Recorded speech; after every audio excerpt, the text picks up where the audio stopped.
You destroyed my family. Serafina Blackthorn's voice cut through the marble silence of the 62nd floor penthouse office like shattered glass. Her hands trembled as she gripped the eviction notice that had arrived 3 days ago, the paper now wrinkled from her white-knuckled hold.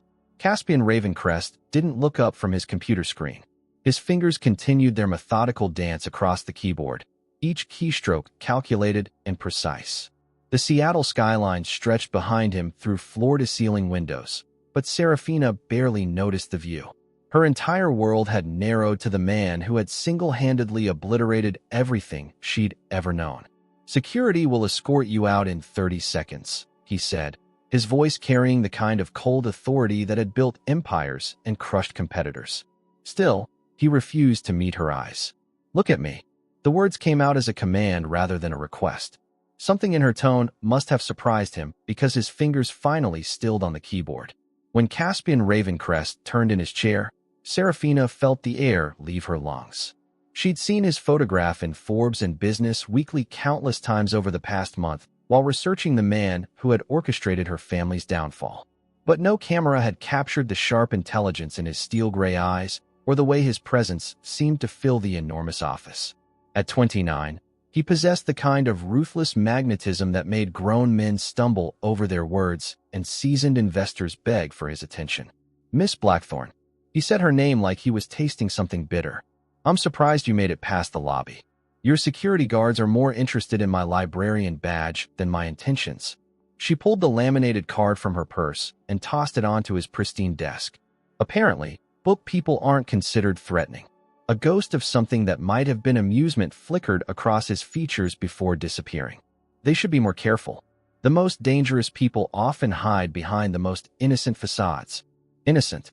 Serafina laughed, but there was no humor in the sound. "There's nothing innocent about what you did to the Blackthorn Construction Company. 47 families lost their jobs when you foreclosed on our contracts. My father had a heart attack trying to save what you systematically destroyed. Business is business, Miss Blackthorn. Your father overextended himself on projects he couldn't afford to complete. I simply accelerated the inevitable. You bought out his suppliers. You poached his best foreman. You undercut every bid he submitted for 6 months straight until he had no choice but to default on his loans." Each accusation hung in the air between them like accusations at a trial. That wasn't business. That was warfare. Caspian stood, and Serafina's breath caught. He was taller than she'd expected, easily 6'3", with the kind of athletic build that suggested he hadn't always worked behind a desk. The charcoal suit he wore probably cost more than she made in 3 months at the Millbrook Public Library. "Your research is thorough," he said, walking around the desk with predatory grace.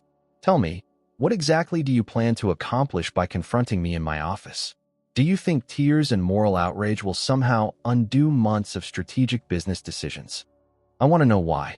The words came out quieter than she'd intended, but they carried the weight of sleepless nights and unanswered questions. "We never competed for the same contracts. Blackthorn Construction specialized in residential developments. Your company focuses on commercial real estate. We were never a threat to Ravencrest Enterprises." Something shifted in his expression, so subtle she almost missed it. For just a moment, his carefully constructed mask slipped, and she saw something that looked almost like regret. Then his features hardened again, more impenetrable than before. "Perhaps your father made enemies he didn't tell you about. My father was the most honest man I knew. He built homes for families, not empires for himself." Serafina took a step closer, close enough to catch the subtle scent of his cologne and see the faint scar that ran along his left temple. "Whatever your real reason was, it had nothing to do with business competition. You're wasting both our time with these conspiracy theories. Then explain the timing. Explain why you started targeting us 3 days after I moved back to Millbrook from Portland. Explain why every move you made seemed designed not just to bankrupt us, but to personally destroy my father." Caspian went completely still. The change was so sudden and complete that Serafina felt her heart skip. For several long seconds, they stared at each other across the space between them, and she had the strangest sensation that he was seeing her clearly for the first time. "You moved back from Portland." His voice had lost its cold edge, replaced by something she couldn't identify. 8 months ago, I took the job at the library to help Dad with the business paperwork. She studied his face, searching for clues to his sudden shift in demeanor. Why does that matter? Before he could answer, the office door burst open. A woman in a perfectly tailored ivory suit strode in, her platinum blonde hair swept into an elegant chignon that probably cost more than Serafina's monthly rent. Her blue eyes swept over Serafina with the kind of dismissive calculation that made it clear she'd been immediately cataloged and found wanting. "Darling, your 2 o'clock appointment is here early, and the caterer needs approval for tomorrow's engagement party menu." The woman's voice carried a slight southern accent that had been polished smooth by expensive education and careful practice. She moved to Caspian's side with the kind of possessive familiarity that spoke of established territory. "Victoria, I'm in the middle of something." Caspian's voice had returned to its earlier coldness, but Serafina noticed he didn't step away from the woman's touch as she placed a manicured hand on his arm. "I can see that." Victoria's smile was sharp enough to cut glass as she looked at Serafina. "Should I call security to remove this person?" "That won't be necessary. Miss Blackthorne was just leaving." Serafina felt heat rise in her cheeks, but she held her ground. "We're not finished." "Yes, we are." Caspian moved back behind his desk, putting the massive piece of furniture between them like a barrier. "Security will see you out." "This isn't over, Mr. Ravencrest. Whatever your real reason was for destroying my family, I'm going to find out what it is." As she turned to leave, she caught a glimpse of Victoria's reflection in the window. The woman was watching her with an expression of calculating interest that sent an unexpected chill down Serafina's spine. There was something predatory in that gaze, something that suggested Victoria Thornfield was far more dangerous than her polished exterior indicated. The elevator ride to the lobby felt endless. Serafina's hands shook as she pressed the button for the ground floor, adrenaline and frustration coursing through her system in equal measure. She'd accomplished nothing except confirming that Caspian Ravencrest was every bit as ruthless as his reputation suggested. But she'd also seen something else in those steel-gray eyes. Recognition. And unless she was completely mistaken, there had been a moment when he'd looked at her like he was seeing a ghost. Caspian stared at the closed elevator doors long after Serafina Blackthorne had disappeared behind them. The ghost of her jasmine perfume lingered in his office, a scent that transported him back 20 years to summer afternoons and stolen moments he'd tried desperately to forget. "Well, that was interesting." Victoria's voice snapped him back to the present. She moved to the bar card in the corner of his office, pouring herself 2 fingers of his most expensive scotch without invitation. "Care to explain why you allowed that little mouse to waltz into your office and make accusations?" "She's hardly a mouse." The words slipped out before he could stop them. Victoria's perfectly sculpted eyebrow arched. "Oh, should I be concerned about competition from a small-town librarian?" Caspian turned back to his computer, but the spreadsheet on his screen might as well have been written in ancient Greek. All he could see were those emerald green eyes, so familiar yet changed by years and pain he'd helped cause. "Don't be ridiculous. She's nothing to me." "Nothing." Victoria moved behind his chair, her hands settling on his shoulders with practiced familiarity. "Then why did your jaw clench when she mentioned moving back from Portland 8 months ago? And why did you look like you'd seen a ghost when she walked in here?" "Because he had seen a ghost. The ghost of the girl he'd once loved more than his own life, before he'd learned the devastating truth that made that love impossible. Before he'd discovered that everything he believed about his family and hers had been built on lies that ran deeper than he'd ever imagined. I knew her father. It wasn't entirely a lie. Thomas Blackthorne was involved in some questionable business practices years ago, questionable enough to warrant the systematic destruction of his company." Victoria's fingers began massaging his shoulders, but her touch felt cold despite the warmth of her skin.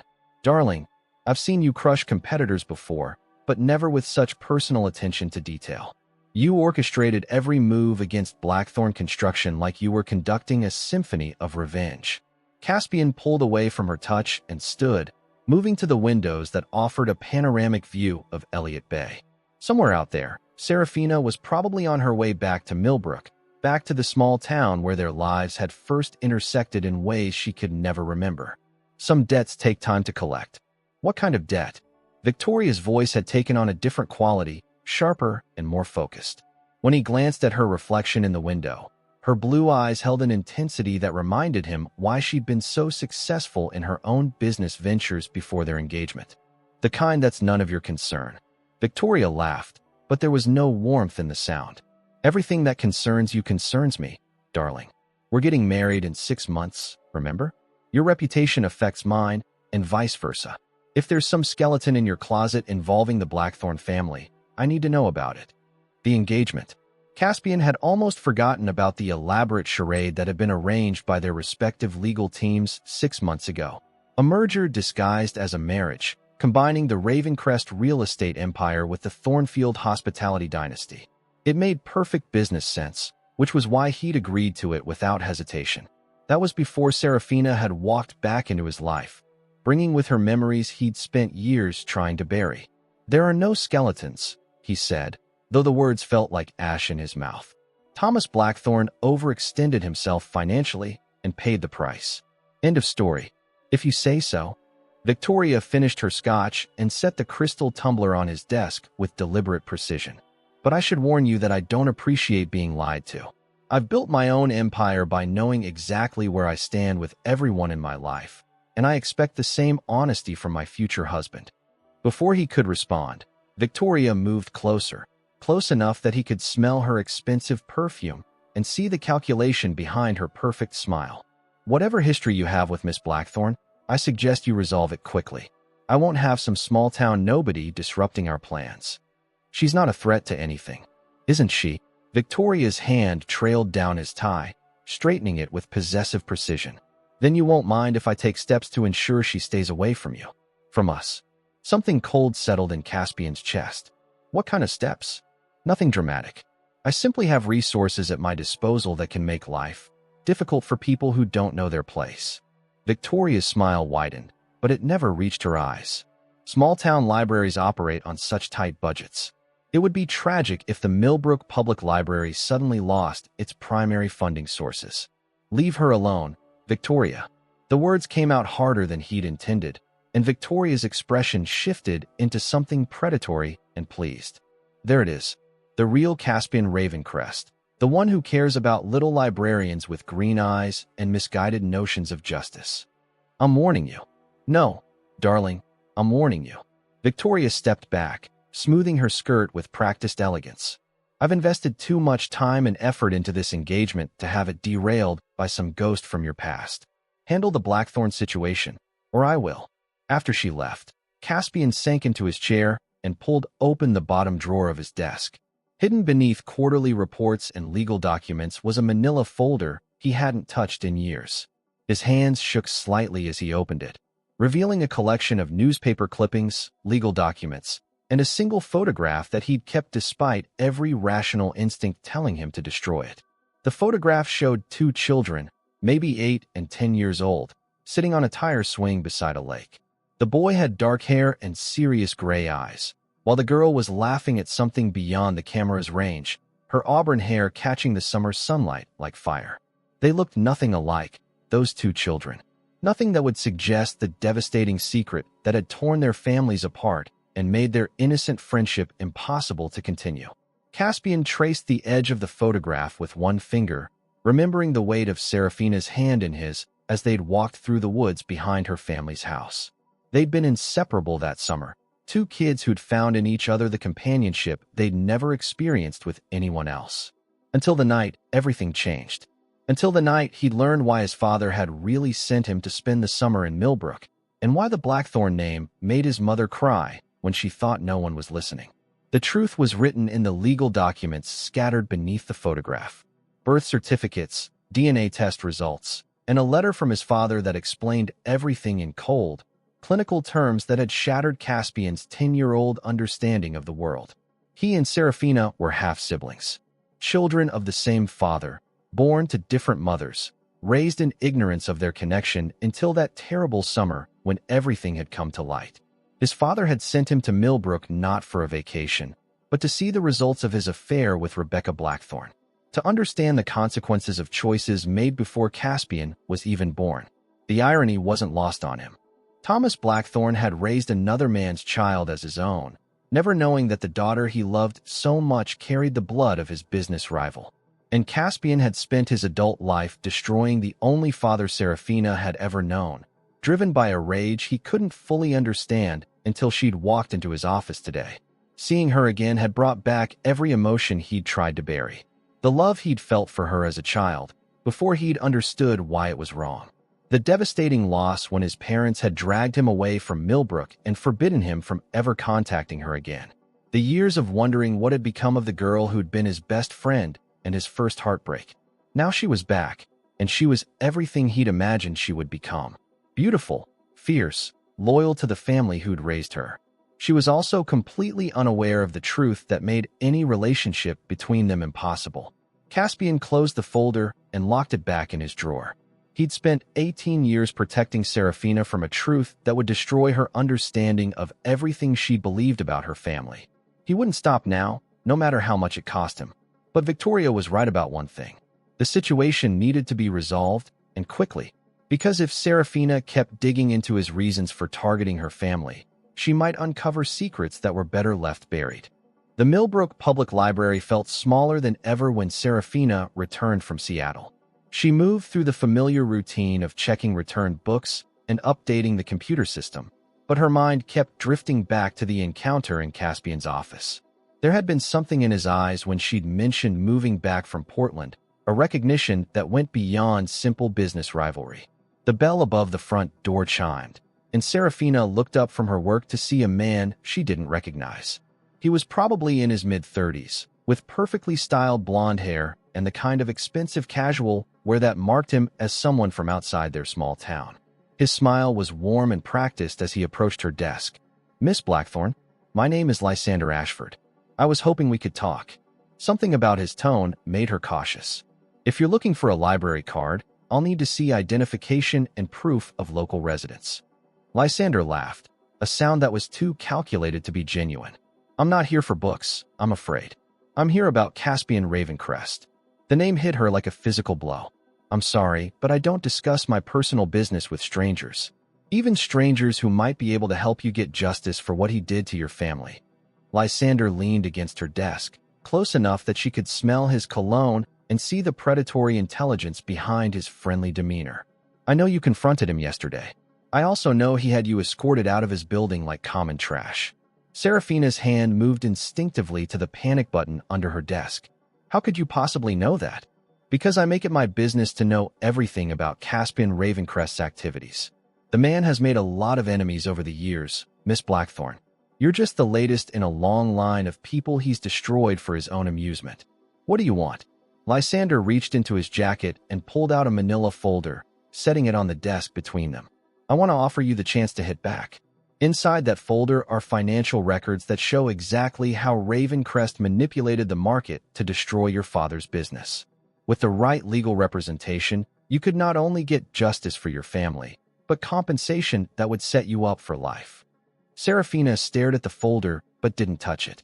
"And what do you get out of this generous offer?" "The satisfaction of watching Caspian Ravencrest finally pay for his crimes." Lysander's smile turned sharp. "Let's just say he cost me something very valuable a few years ago, and I believe in returning favors." Before Serafina could respond, her phone buzzed with a text message. The number was unknown, but when she opened it, her blood ran cold. "Beautiful library. It would be a shame if something happened to it. Stay away from my fiancé." The message was accompanied by a photograph taken from outside the library, showing Serafina at her desk through the front window. The angle and timestamp indicated it had been taken just minutes ago. "Is everything all right?"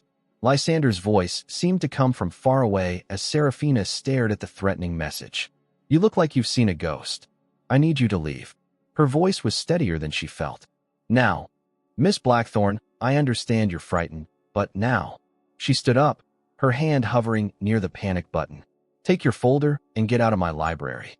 Lysander held up his hands in a gesture of surrender, but his eyes remained calculating. "I'll leave my card. When you're ready to stop being a victim and start fighting back, call me."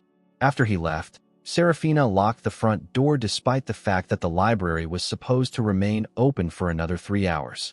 Her hands shook as she pulled out her phone and stared at the threatening message. Victoria Thornfield. It had to be.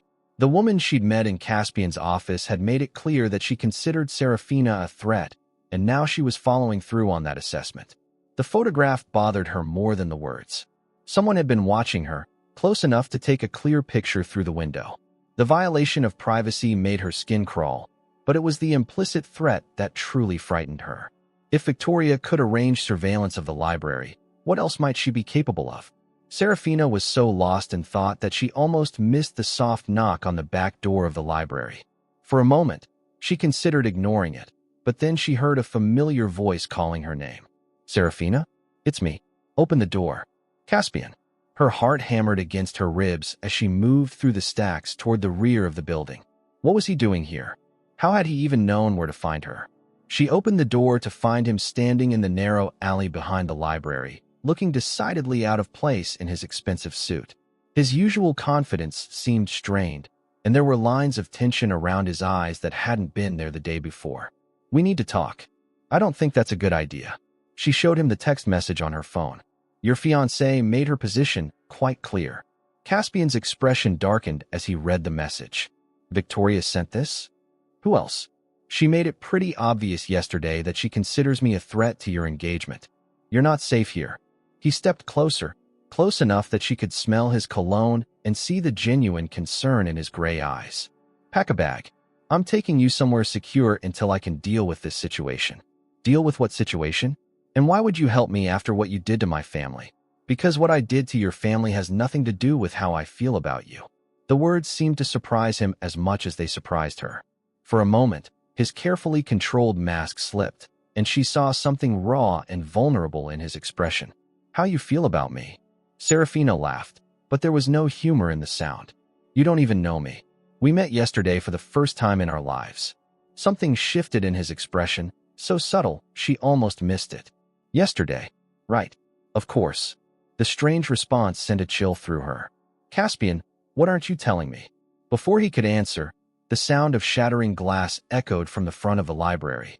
Serafina's head snapped toward the noise, her heart stopping as she realized someone had just broken one of the front windows. "Stay behind me."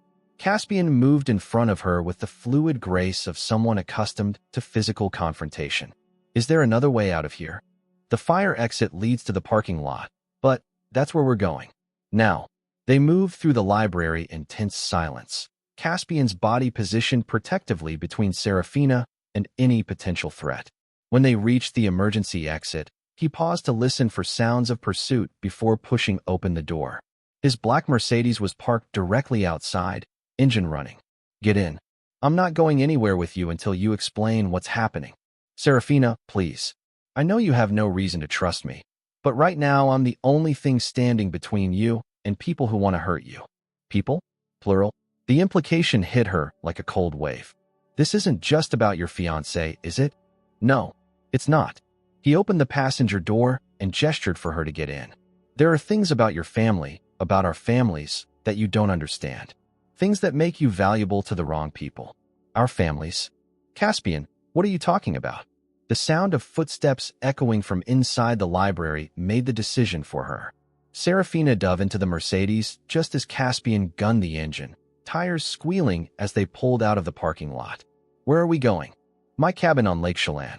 It's isolated and secure." He glanced in the rearview mirror, checking for pursuit. "We'll be safe there while I figure out how to handle this mess."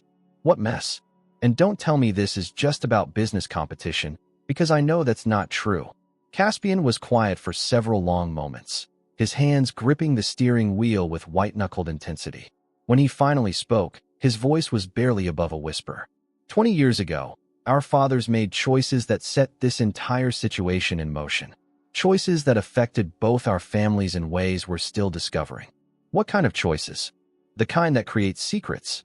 And secrets, Serafina, have a way of destroying everything they touch." As they drove into the gathering darkness, Serafina couldn't shake the feeling that she was stepping into something far more dangerous than a simple business rivalry.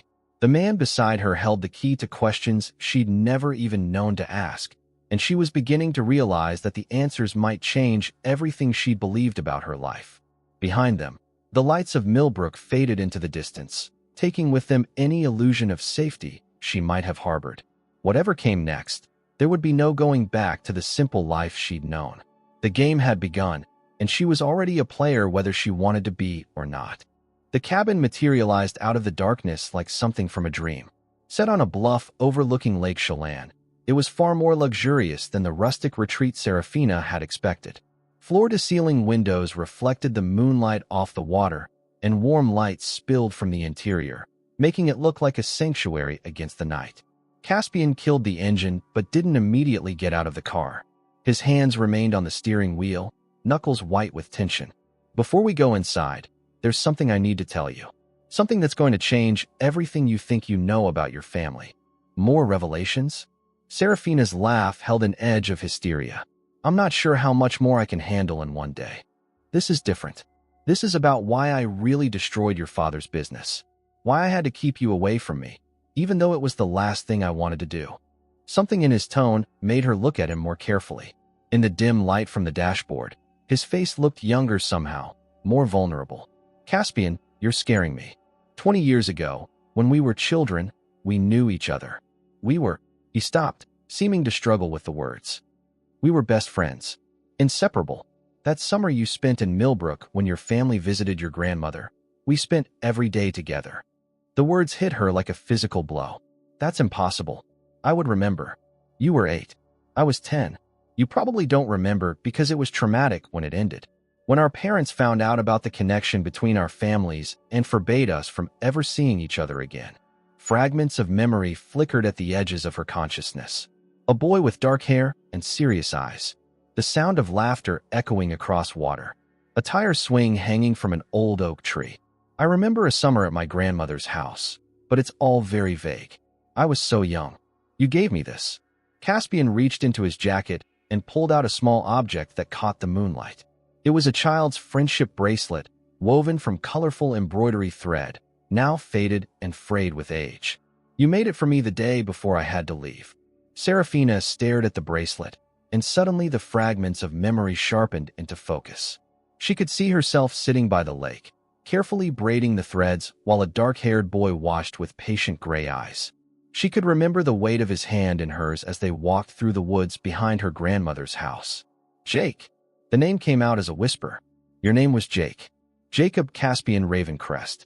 I went by my middle name after that summer because hearing Jake reminded me too much of what I'd lost. The memory was coming back now, piece by painful piece. You left without saying goodbye. One day you were just gone, and when I asked my grandmother where you were, she said your family had to go back to Seattle. They didn't give me a choice. My father dragged me out of Millbrook in the middle of the night, and when I tried to call you later, your grandmother hung up on me. She said I was never supposed to contact you again. But why? We were just children. What could have been so terrible about our friendship? Caspian closed his eyes, and when he opened them again, she saw a pain so deep it took her breath away. Because we weren't just friends, Serafina.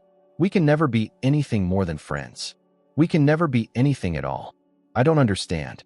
Your father isn't your biological father. My father is. The words hung in the air between them like a death sentence. Serafina felt the world tilt sideways, her carefully constructed understanding of reality crumbling around her. That's not possible. My father had an affair with your mother the year before you were born.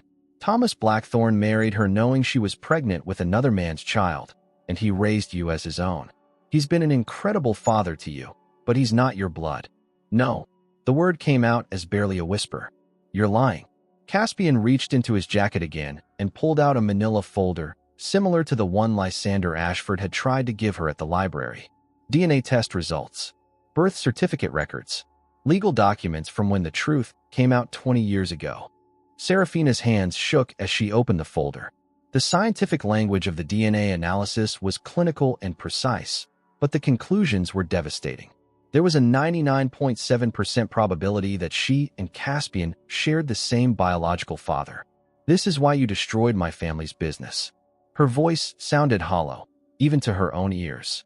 This is your revenge against the man who raised your father's illegitimate daughter. No. Caspian's voice was fierce with conviction. I destroyed your father's business to protect you. Lysander Ashford has been trying to get close to you for months, ever since he found out about our connection. He wants to use you to get to me, to destroy everything I've built. The only way I could keep him away was to make it clear that the Blackthorne family meant nothing to me. By bankrupting us. By giving my father a heart attack. I made sure your father's personal assets were protected. The house, his retirement accounts, your college fund. I only targeted the business assets, and I had plans to return them once Lysander lost interest. Plans that you never got the chance to implement because my father died before you could make things right. The words hit him like a physical blow. I never wanted Thomas to get hurt. He was a good man who deserved better than the situation he was put in. Serafina stared down at the documents in her lap, feeling like she was looking at her life through someone else's eyes. Everything she believed about her family, about herself, had been built on a foundation of lies. Does this mean we're half-siblings? Yes. The admission hung between them like a wall that could never be torn down. All the attraction she'd felt toward him, all the electric tension that had crackled between them from the moment they'd met, was wrong. Forbidden. Impossible. The way I felt when I saw you in that office, she whispered. The way you looked at me. That's sick. We didn't know. You didn't remember, and I thought I could handle being around you without feeling anything. Caspian's voice was raw with self-recrimination. I was wrong. 20 years changed nothing. I still feel the same way about you that I did when we were children. We were children then. It was innocent. Was it? He turned to look at her fully, and she saw the truth written in his eyes. Even then, I knew you were going to be the most important person in my life. Even at 10 years old, I was planning a future that included you. Stop. Serafina pressed her hands to her ears, trying to block out words that were tearing her apart. This is wrong. Everything about this is wrong. I know. That's why I've spent 18 years trying to forget you. That's why I agreed to marry Victoria, even though I feel nothing for her. That's why I tried to drive you away by destroying your family's business. And now Lysander Ashford knows the truth and wants to use it against you. Lysander knows we're connected, but he doesn't know the exact nature of that connection. He thinks you're an old lover I abandoned, someone he can manipulate to get close to me. If he knew the real truth, he'd have even more power over both of us. Serafina looked out at the dark water of the lake, remembering summer afternoons when the world had seemed full of infinite possibility. Now that same lake looked cold and forbidding, a reminder of innocence lost and dreams that could never be realized. What happens now? Now we figure out how to survive this. Lysander won't give up easily, and Victoria is more dangerous than either of us realized. She's not just my fiancée, she's been investigating our families for months. I think she knows more about our connection than she's admitted. What could she possibly gain from that knowledge? Control. Victoria's empire is built on information and leverage. If she can prove that I've been compromising business deals because of personal connections, she can force me into agreements that benefit her interests. Or she could expose the truth and destroy both our reputations. Caspian nodded grimly. The scandal would ruin us both. You'd be labeled as the illegitimate daughter who seduced her half-brother, and I'd be the corrupt businessman who let family drama influence his decisions. Serafina closed the folder and handed it back to him, unable to look at the evidence of their impossible situation any longer. So we're trapped. We can't be together because it's wrong, but we can't be apart because other people will use our connection against us. There might be another way. Caspian's voice was carefully neutral, but she caught the underlying tension. We could leave. Both of us. Start over somewhere else where no one knows our history. Run away? Leave everything we've built, everyone we care about. What's the alternative? A marriage of convenience to Victoria while you try to rebuild your life alone? Always wondering what might have been if we'd been different people, born to different families. The temptation in his voice was dangerous, and Serafina felt herself wavering. The idea of escaping this impossible situation was seductive, but it would mean abandoning everything that made her who she was. I need time to think. Time is something we don't have much of. Victoria will realize I'm missing soon, and when she does, she'll start looking. This cabin won't stay secret for long. As if summoned by his words, the sound of car engines echoed across the water.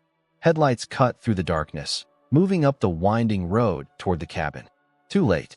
Caspian's voice was grim as he reached for the keys. They found us. The headlights turned out to belong to a security patrol making routine rounds of the private lakefront properties. After they passed, Caspian and Serafina sat in the car for several more minutes, hearts racing from the false alarm.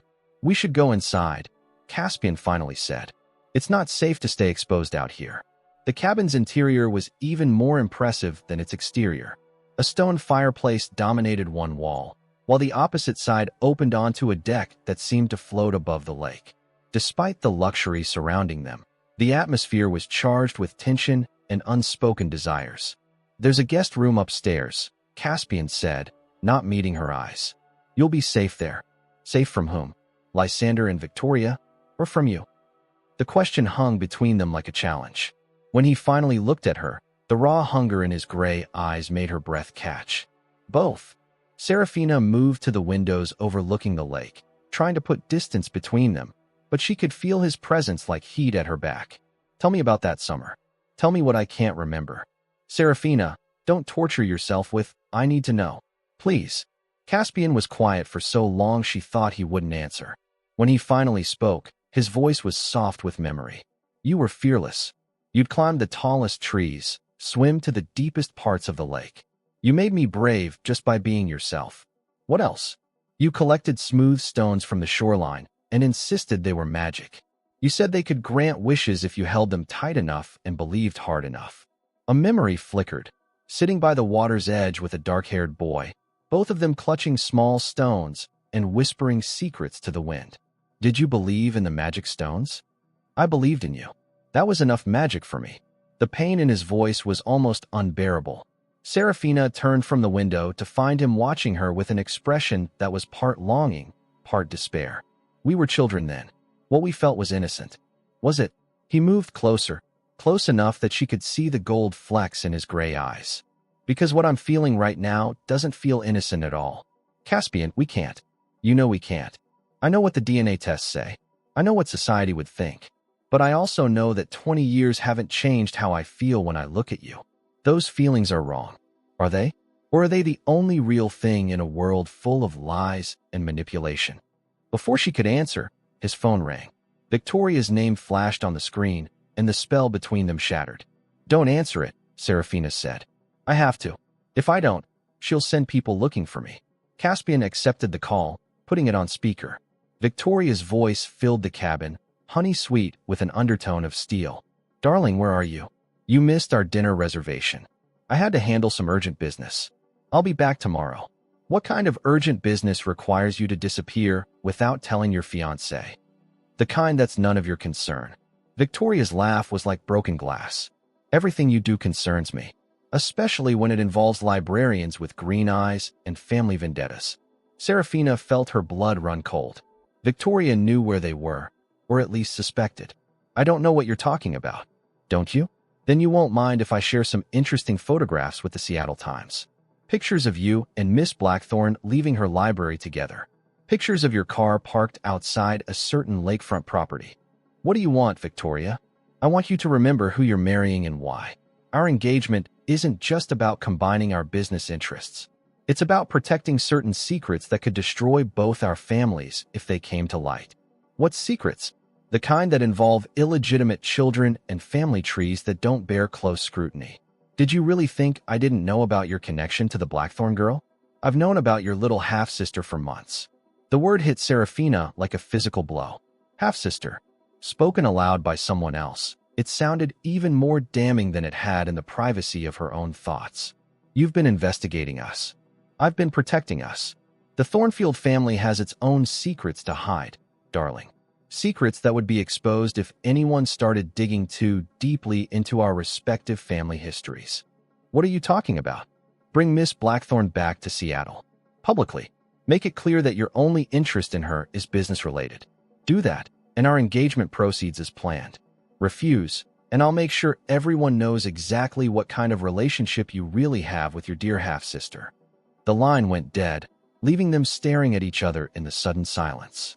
"She knows," Serafina whispered. "She knows everything. Not everything.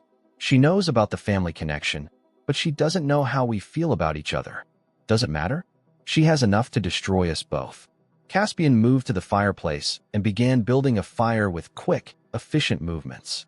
"Victoria thinks she holds all the cards, but she's made one crucial mistake." "What mistake?" "She's assuming I care more about my reputation than I do about you." The words hung in the air between them, loaded with implication. Serafina felt her heart begin to race as she realized what he was suggesting. Caspian, you can't throw away everything you've built for me. Can't I? He turned from the fireplace, and in the flickering light of the flames, he looked dangerous and determined. What's the point of having an empire if I can't use it to protect the one person who matters most to me? I'm not worth that sacrifice.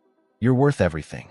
He moved toward her with predatory grace, and despite every rational thought screaming at her to run, Serafina found herself rooted to the spot. When he reached her, his hands framed her face with surprising gentleness. Tell me to stop. Tell me this is wrong, and I'll take you back to Millbrook tonight. She opened her mouth to say the words that would end this madness, but what came out instead was his name, whispered like a prayer. Serafina. His thumb traced the line of her cheekbone. If we do this, there's no going back. Victoria will destroy us both. Maybe some things are worth being destroyed for. The kiss was inevitable, born from 20 years of separation and a lifetime of impossible dreams. It was soft at first, tentative, as if they were both afraid the other would disappear. Then Serafina's arms wound around his neck, and the last of his restraint crumbled. They moved together like they were drowning and each other were air. Every touch was desperate, every kiss a rebellion against the forces trying to keep them apart. Rational thought disappeared, replaced by a need so profound it felt like madness. When they finally broke apart, both were breathing hard. Serafina's lips felt swollen, and she could taste the salt of tears she hadn't realized she'd shed. This is insane, she whispered against his mouth. Completely. We're going to regret this. Probably. Victoria will make sure we both pay for it. Let her try. The defiance in his voice was intoxicating. For the first time since learning the truth about their connection, Serafina felt something other than despair. She felt alive. They made love by firelight.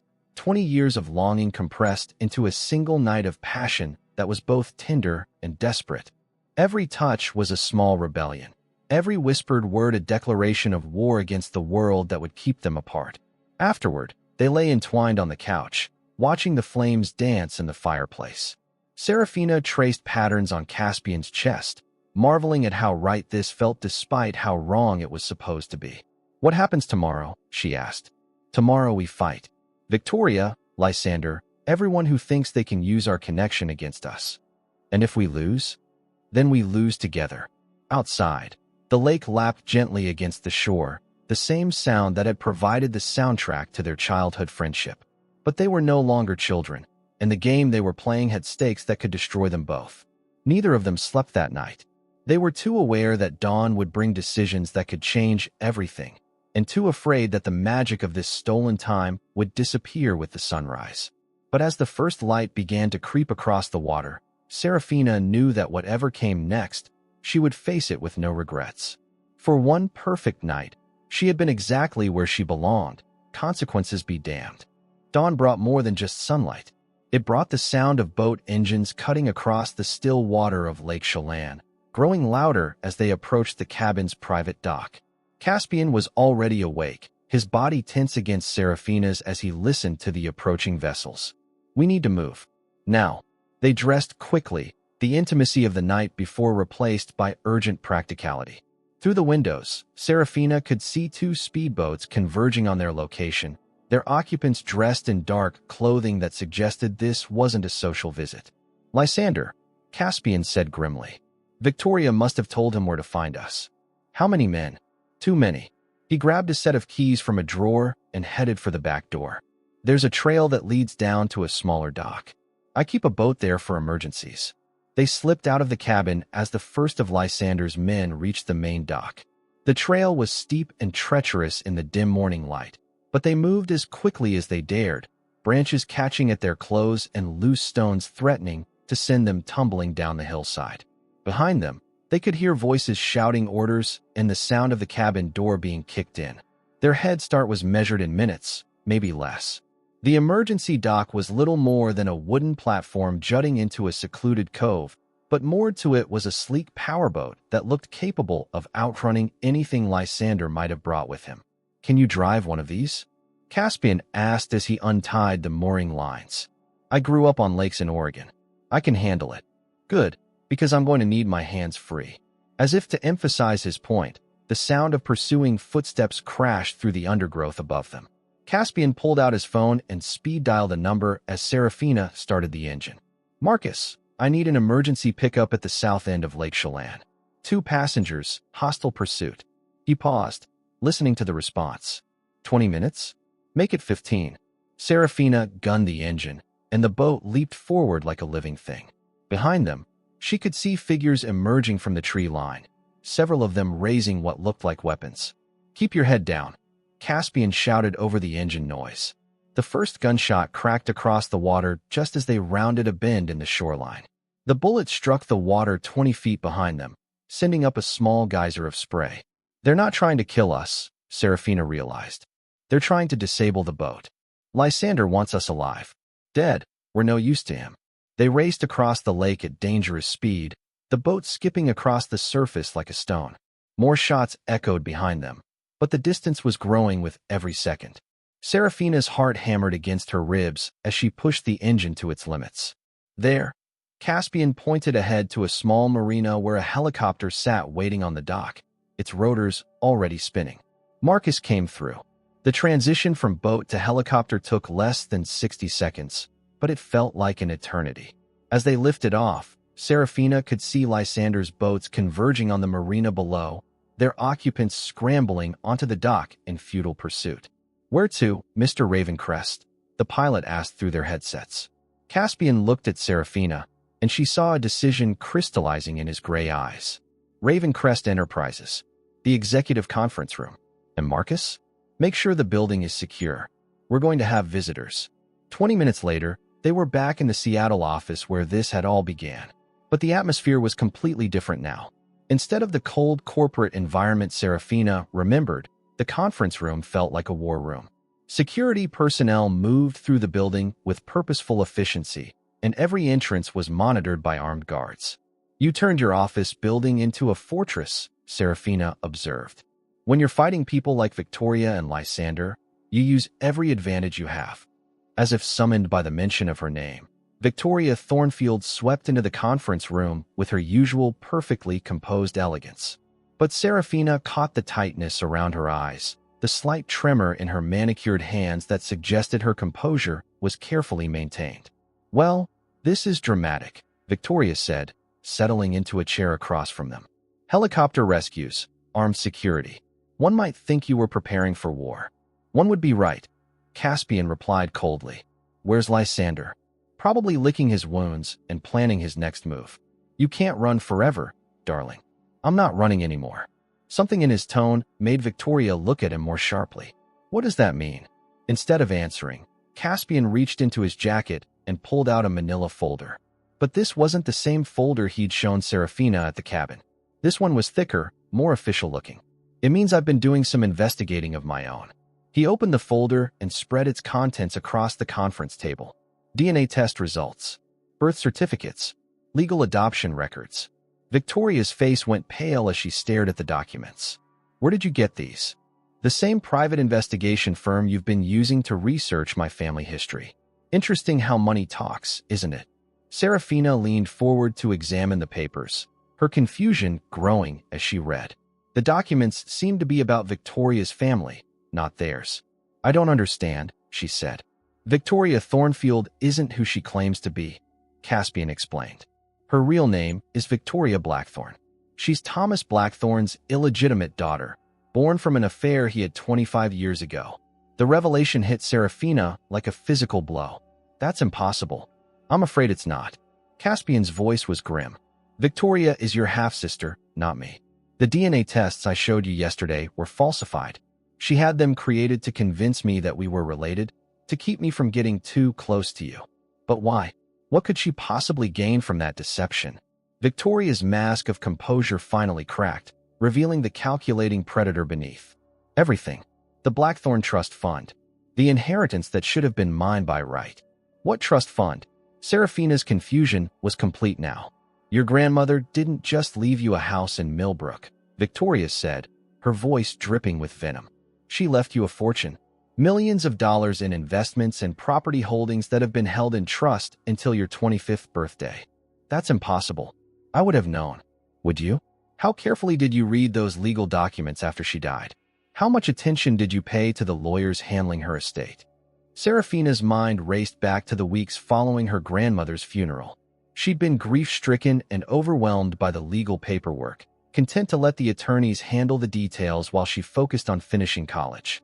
The lawyers, she whispered. They worked for you. They worked for whoever paid them the most. Victoria's smile was sharp and predatory. I've been manipulating your inheritance for years, making sure you never learned about the full extent of what you were supposed to inherit. And Caspian, how does he fit into your scheme? Caspian was supposed to be my insurance policy. If I could convince him that you were his half-sister, he'd stay away from you out of moral obligation. That would leave you isolated and vulnerable, easier to manipulate. But I fell in love with her anyway, Caspian said quietly. Even believing we were related, I couldn't stay away. Victoria's expression turned venomous. Yes, you did. And that's when I realized I needed a different approach. Lysander, Serafina said, understanding beginning to dawn. You're working with him. Lysander wants to destroy Caspian's business empire. I want your inheritance. It seemed like a mutually beneficial arrangement. Until now. Caspian stood, moving to the window that overlooked the Seattle skyline. Because now I have proof of everything you've done. The falsified DNA tests, the manipulated inheritance documents, the conspiracy with Lysander to commit fraud and kidnapping. You can't prove anything. Can't I? Caspian turned back to them, and Serafina saw something dangerous in his smile.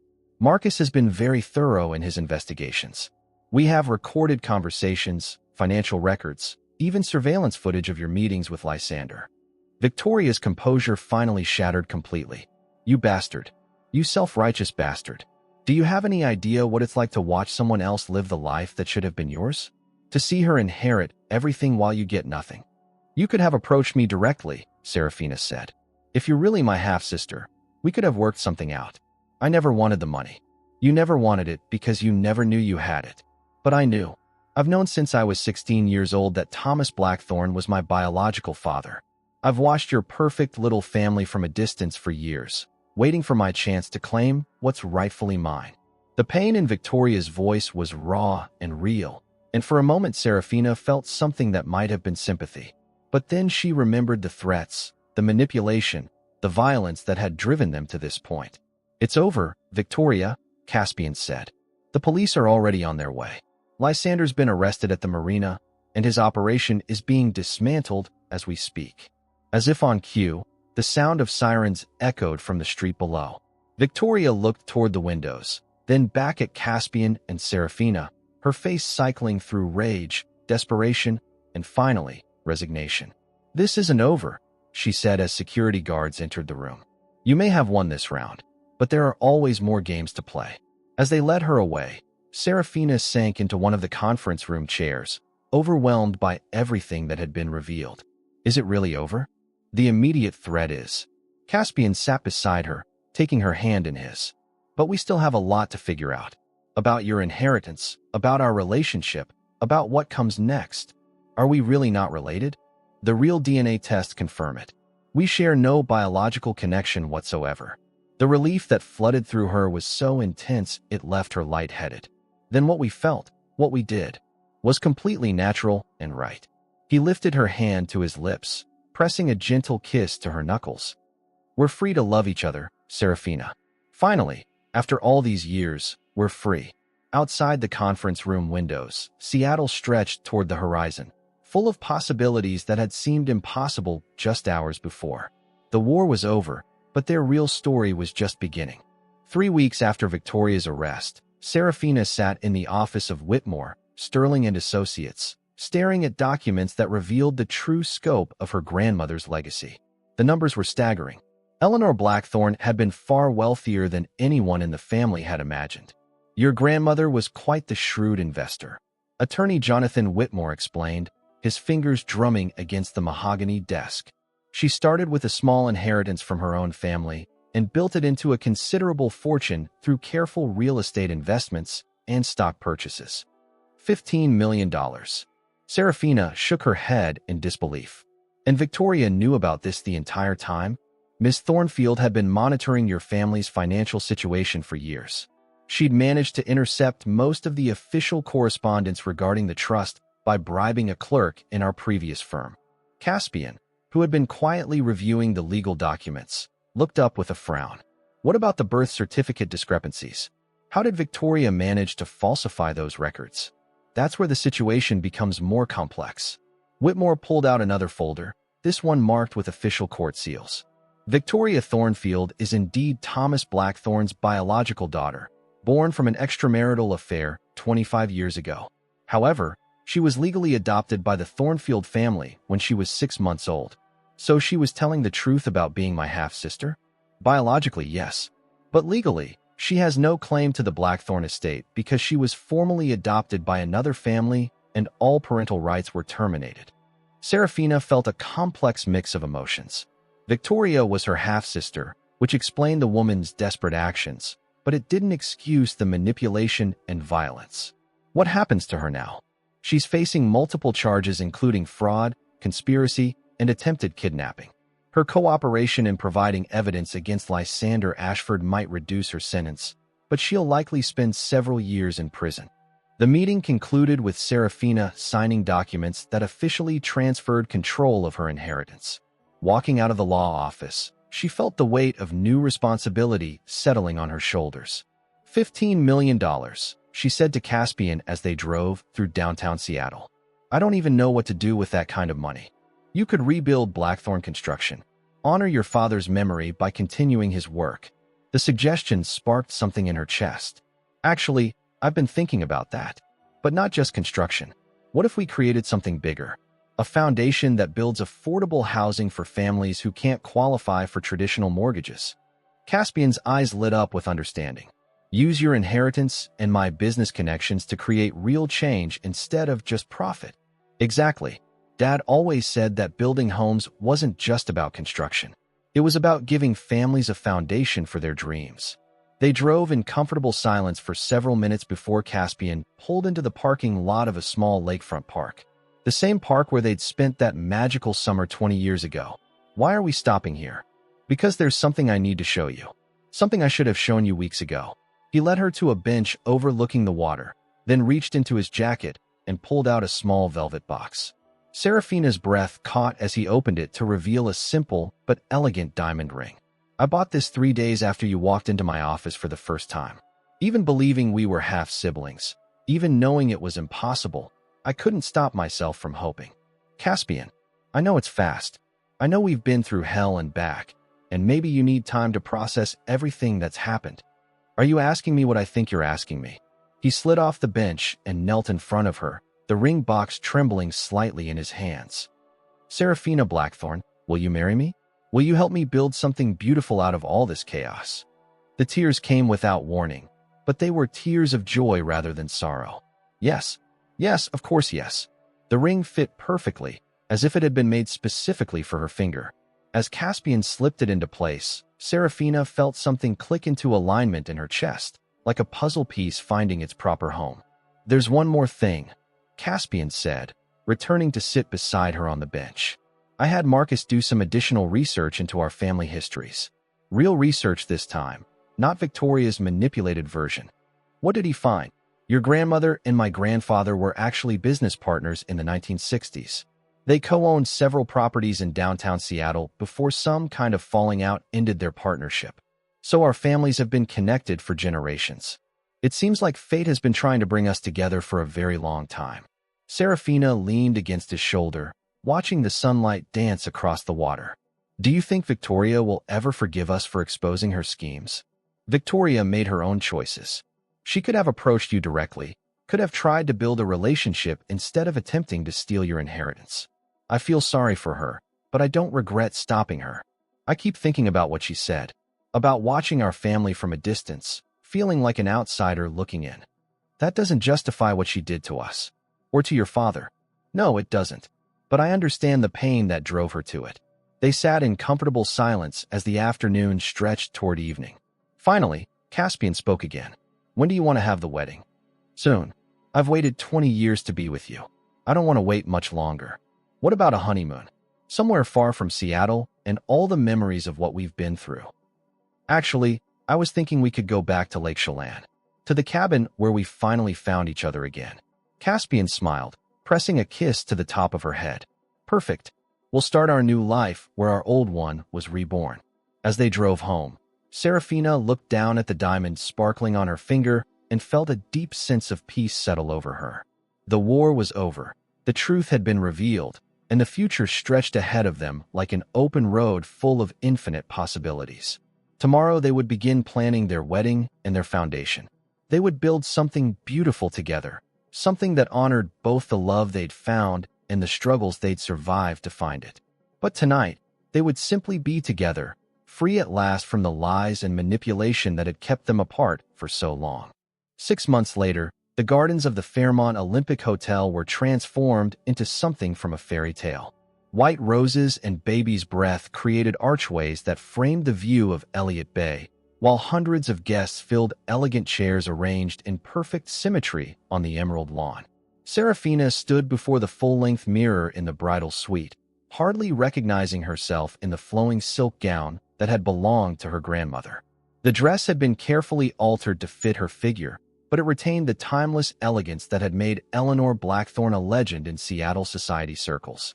"You look exactly like her," said Margaret Chun, her maid of honor and the new director of the Blackthorne Ravencrest Foundation. "Your grandmother would be so proud of everything you've accomplished." Through the window, Serafina could see the wedding guests taking their seats. Business leaders, philanthropists, and members of Seattle's most prominent families mingled with construction workers from the foundation's first housing project and librarians from Millbrook. It was exactly the kind of celebration she'd wanted, elegant but inclusive, honoring both their pasts and their future together. "The foundation broke ground on its 5th development yesterday," Margaret continued, adjusting the cathedral-length veil. 50 more families will have homes by Christmas. Dad would have loved seeing that." Serafina touched the small locket at her throat, which contained a photograph of Thomas Blackthorne at one of his construction sites. He always said that building homes was about building dreams. A knock at the door interrupted her thoughts. Marcus Williams entered, looking uncharacteristically formal in his wedding attire. "The groom's getting antsy," he announced with a grin. "He's been checking his watch every 30 seconds for the past 10 minutes. How does he look? Like a man who's about to marry the love of his life. Also like he might pass out from nerves at any moment." Serafina laughed, feeling some of her own tension ease. "And the security situation? All clear. Victoria's still in federal prison, and Lysander's been transferred to a facility in Colorado. The guest list has been thoroughly vetted, and we have discreet security positioned throughout the venue." The nightmare of Victoria's schemes felt like ancient history now, but Caspian still insisted on taking precautions. Some habits from their ordeal were hard to break. "It's time," Margaret said, checking her own watch. "Are you ready?" Serafina took one last look in the mirror, then nodded. She was more than ready. She'd been ready for 20 years. The processional music began as she stepped onto the garden path that led to the altar. Every eye turned toward her, but she only saw one face. Caspian stood at the end of the aisle in a perfectly tailored black tuxedo, his steel-gray eyes bright, with unshed tears as he watched her approach. The years seemed to fall away as she walked toward him. For a moment, she wasn't a 24-year-old heiress in a designer gown, but an 8-year-old girl running through the woods to meet her best friend by the lake. The boy who had captured her heart that magical summer was now the man who would share her life forever. When she reached the altar, Caspian took her hands in his, and she felt the same electric connection that had sparked between them from their very first meeting in his office. "You're beautiful," he whispered, his voice thick with emotion. "You're not bad yourself," she whispered back, earning a soft laugh from the guests who were close enough to hear. The ceremony was a blend of traditional elegance and personal touches that reflected their unique journey. Instead of standard wedding vows, they had written their own, drawing on the poetry and literature that had shaped Serafina's love of books and the business philosophy that had built Caspian's empire. 20 years ago, we were two children who found magic in smooth stones and tire swings, Caspian said, his voice carrying clearly across the garden. Today, we're two adults who've learned that the greatest magic is the love that survives every obstacle fate can throw at it. You once told me that the most dangerous people hide behind innocent facades, Serafina replied, her own voice steady despite the tears streaming down her cheeks. But I've learned that the most powerful people are those brave enough to love without reservation, despite the risks. When the minister pronounced them husband and wife, their kiss was soft and reverent, a promise sealed before God and witnesses. The applause that erupted from their guests was thunderous, but neither heard it. They were lost in each other, finally and completely free to love without fear or reservation. The reception was held in the hotel's grand ballroom, where crystal chandeliers cast rainbow light across tables decorated with the same white roses that had adorned the ceremony. Caspian and Serafina moved through the evening in a haze of happiness, greeting guests and sharing stories of their foundation's work. During the father-daughter dance, Serafina closed her eyes and imagined Thomas Blackthorne's strong hands guiding her across the floor. When she opened them, she saw Caspian waiting at the edge of the dance floor, ready to step in for their first dance as husband and wife. They swayed together to a song that had been playing on the radio during their first night at the lake cabin, and Serafina marveled at how perfectly she fit in his arms. "Any regrets?" he asked as the music swelled around them. "Only that it took us 20 years to get here. We needed those 20 years. We needed to become the people we are now, strong enough to fight for what we want." "And what do we want?" "Everything. A lifetime together. Children who inherit your kindness and maybe a little of my stubbornness, and the chance to build something that matters." "Speaking of children," Serafina said with a smile that made his breath catch, "you might want to start preparing for fatherhood a little sooner than we planned." Caspian stopped dancing, his eyes wide with wonder and disbelief. "Are you saying what I think you're saying? I'm pregnant. 8 weeks." The joy that transformed his face was radiant. He lifted her off her feet and spun her around, both of them laughing with pure happiness as their guests looked on in delight.